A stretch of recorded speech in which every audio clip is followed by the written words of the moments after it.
Climate is one of the most important issues for youth in Canada today. I'm here with Minister Guilbeault, and we're here to learn from him and to ask questions from other youth about what we can do in order to get active within the climate change fight. Yes, and youth involvement is so key to climate action in Canada and frankly all around the world. I'm Environment and Climate Change Minister today because once upon a time I was a young climate and environmental activist. I'm still an activist, but clearly not young. And it's so important to me to hear that perspective from the youth from all across the country. Thank you so much, Mr. Guilbeault. And now let's hear from the youth and what kind of questions they have. I'm passionate about climate action because of how intersectional it is, how important it is to understand the connection we have to our planet, to nature, and to the animals that live all around us.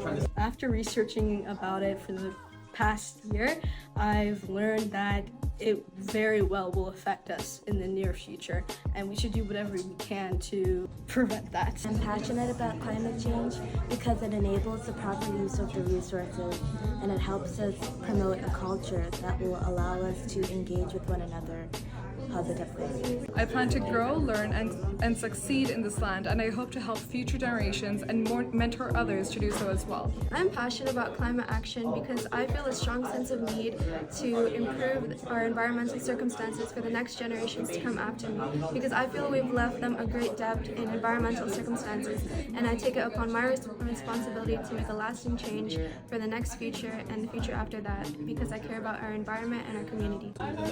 The reason why I'm very passionate about climate change is because I want to protect the city I grew up in. I live in a coastal city. I don't want it to flood when I grow up.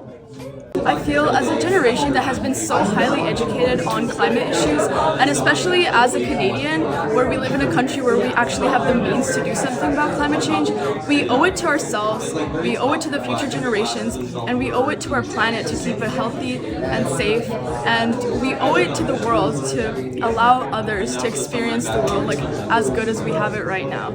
I feel like as the future generation, I feel like we bear like a responsibility to make sure we change it or we stop it, and to make sure the generation that comes after us can experience the same earth as we did before.